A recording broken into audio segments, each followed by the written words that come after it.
प्रिय व्यूअर्स, यह Sanskriti IAS YouTube channel का PT think and solve program है। इस प्रोग्राम के अंतर्गत प्रत्येक दिन UPSC और स्टेट PCS से संबंधित 5 प्रश्न व्याख्या सहित उत्तर के साथ दिए जाएंगे। हमें आशा है कि ये प्रोग्राम आपकी तैयारी में मददगार साबित होगा। तो चलिए देखते हैं आज के अपने प्रश्नों की श्रृंखला को, जिसमें पहला प्रश्न है, प्रधानमंत्री फसल बीमा योजना के संदर्भ में निम्नलिखित कथनों पर विचार कीजिए। पहला, यह योजना किसान भागीदारी के मामले में विश्व स्तर पर सबसे बड़ी तथा प्रीमियम के मामले में तीसरी सबसे बड़ी फसल बीमा योजना है। इसकी शुरुआत वर्ष 2016 में कृषि एवं किसान कल्याण मंत्रालय द्वारा की गई थी। तीसरा, इसके अंतर्गत बुवाई पूर्व से फसल कटाई के बाद तक के पूरे फसल चक्र तथा मौसम प्रतिकूलताओं से होने वाले नुकसान के लिए कवरेज प्रदान किया जाता है। उपरोक्त में से कौन से कथन सही हैं? A केवल 1, B केवल 2 और 3, C केवल 1, 2 और 3, D उपरोक्त में से कोई नहीं।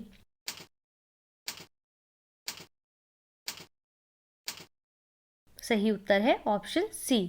किसानों को फसल सुरक्षा प्रदान करने तथा फसल बीमा का अधिकतम लाभ सुनिश्चित करने के लिए बजट 2021-22 में प्रधानमंत्री फसल बीमा योजना के तहत 16,000 करोड़ रुपए आवंटित किए गए हैं। वित्तीय वर्ष 2020-21 की तुलना में इसमें लगभग 305 करोड़ रुपए की वृद्धि की गई है।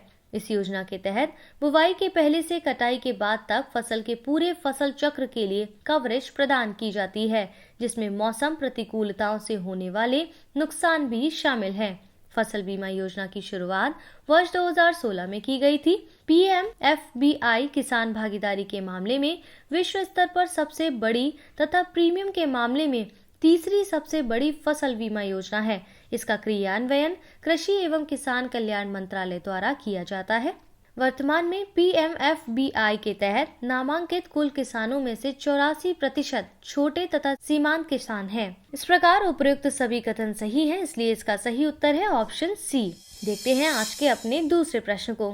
कामोव KA-226T यूटिलिटी हेलीकॉप्टर के संदर्भ में निम्नलिखित कथनों पर विचार कीजिए। पहला, इसका निर्माण भारत तथा फ्रांस द्वारा संयुक्त रूप से ट्रांसफर ऑफ टेक्नोलॉजी के माध्यम से किया जाएगा। दूसरा, यह हेलीकॉप्टर थल सेना व वायुसेना के पुराने तथा अप्रचलित चीता तथा चेतक बेड़े को प्रतिस्थापित करेगा। उपरोक्त में से कौन से कथन सही है? A केवल 1, B केवल 2, C 1 और 2 दोनों, D उपरोक्त में से कोई नहीं।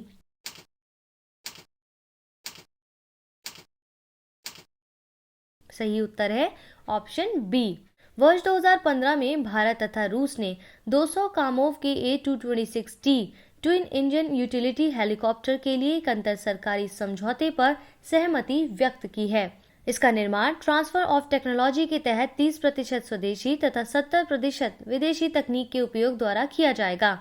इस हेलीकॉप्टर का निर्माण भारत तथा रूस के एक संयुक्त उद्यम भारत रूस हेलीकॉप्टर लिमिटेड द्वारा किया जा रहा है। यह हेलीकॉप्टर थलसेना व वायुसेना के पुराने तथा अप्रचलित चीता तथा चेतक बेड़े को प्रतिस्थापित करेगा। इस प्रकार कथन 1 सही नहीं है, जबकि कथन 2 सही है, इसलिए इसका सही उत्तर है ऑप्शन B। देखते हैं आज के अपने तीसरे प्रश्न को। करेंसी स्वैप या मुद्रा विनिमय के संदर्भ में निम्नलिखित कथनों पर विचार कीजिए। पहला, मुद्रा विनिमय समझौतों के तहत विनिमय की पूर्व निर्धारित दरों पर स्थानीय मुद्राओं में व्यापार किया जाता है। दूसरा, यह मल्टीपल करेंसी एक्सचेंज के लिए खर्च किए जाने वाले शुल्कों को कम करता है। उपयुक्त में से कौन से कथन सही है? A केवल 1, B केवल 2, C 1 और 2 दोनों, D उपयुक्त में से कोई नहीं।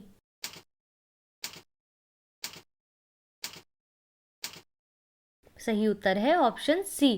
करेंसी स्वैप एक ऐसी प्रक्रिया है जिसमें मुद्रा विनिमय समझौतों के तहत स्थानीय मुद्राओं में व्यापार किया जाता है। इससे संबंधित देश विनिमय की पूर्व निर्धारित दरों पर अपनी स्थानीय मुद्राओं में आयात निर्यात करते हैं। यह तीसरी मुद्रा के संबंध में होने वाली अस्थिरता के जोखिम को कम करने के साथ मल्टीपल करेंसी एक्सचेंज के लिए दिए जाने वाले शुल्कों को कम करता है। सामयिक संदर्भ यह है कि सेंट्रल बैंक ऑफ श्रीलंका ने भारतीय रिजर्व बैंक के साथ 31 जुलाई 2020 को किए गए मुद्रा विनिमय समझौते की औपचारिक शुरुआत की है। इस प्रकार कथन 1 और 2 दोनों सही हैं, इसलिए इसका सही उत्तर होगा ऑप्शन C। देखते हैं आज के अपने चौथे प्रश्न को। कृत्रिम ऊर्जा द्वीप के संदर्भ में निम्नलिखित कथनों पर विचार कीजिए। पहला, डेनमार्क ने बाल्टिक सागर में विश्व के पहले कृत्रिम ऊर्जा द्वीप के निर्माण संबंधी परियोजना को मंजूरी दे दी है। दूसरा, इस ऊर्जा द्वीप के संयुक्त उपयोग के लिए डेनमार्क ने नीदरलैंड, जर्मनी तथा बेल्जियम के साथ समझौता ज्ञापन पर हस्ताक्षर किए हैं। उपयुक्त में से कौन से कथन सही हैं? ए केवल एक, बी केवल दो, सी एक और दो दोनों, डी ना तो एक ना ही दो।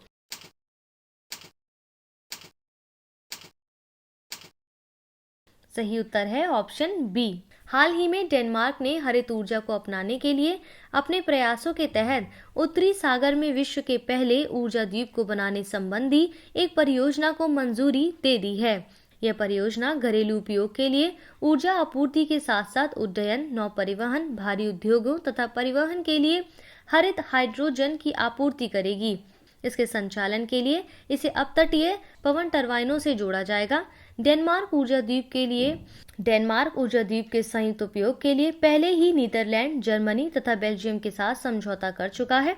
इस प्रकार कथन 1 सही नहीं है, जबकि कथन 2 सही है, इसलिए इसका सही उत्तर होगा ऑप्शन बी। देखते हैं आज के अपने अंतिम प्रश्न को।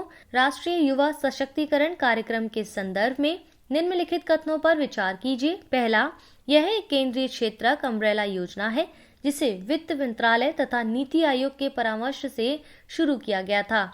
दूसरा, बजट 2020-21 में इस योजना के लिए 486 करोड़ रुपए का आवंटन किया गया है। तीसरा, इसके तहत राष्ट्रीय युवा वाहिनी और युवा एवं किशोरों के विकास हेतु राष्ट्रीय कार्यक्रम जैसी 7 उप योजनाएं शामिल हैं। उपयुक्त में से कौन से कथन सही हैं? ए केवल 1 और 2, बी केवल 1, सी केवल 2 और 3, डी उपयुक्त सभी।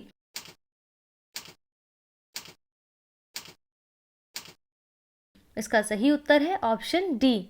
राष्ट्रीय युवा सशक्तिकरण कार्यक्रम एक केंद्रीय क्षेत्रक योजना है जिसे एक अम्ब्रेला योजना के रूप में तैयार किया गया था।